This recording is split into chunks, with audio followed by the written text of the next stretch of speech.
Now we're going to look through the decades of filmmaking, and as we were going through different decades, we were only able to produce certain color palettes because at that time we were not able to manufacture any other colors. So it's very important for us to maintain this integrity to how things could have looked in particular decade. What we're going to do is first we're going to go and create new timeline and call it 60s.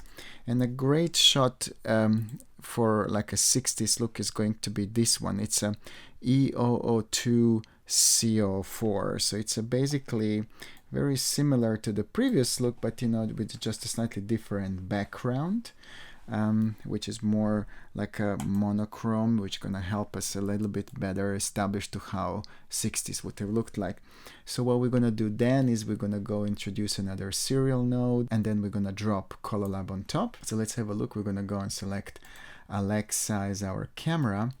Now the easiest way to come to a good and authentic 60s look is to go into our F contrasts, probably something like F5 or let me see, F4.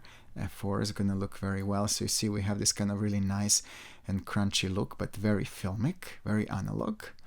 Okay, and now we have to apply the right palette. Basically, one palette that works out of the box for 60s is the Fuji 8543, or if you want to go for 8553 for a little bit more saturated version. But I would say 8543, as you can see, brings you immediately into that ballpark to what 60s color palette would have looked like. So now what I need to do is I'm going to go and just cool down this shot by adding a little bit of blue printer lights. So you see I'm just gonna go and tweak it a little bit just to correct that tint that Fuji is giving me. So now I'm a little bit more accurate in terms of the color.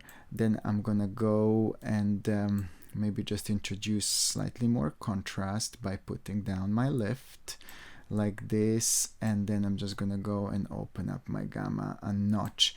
And then what you can do is then you can use your saturation dial to fine-tune how much color volume you want to give it.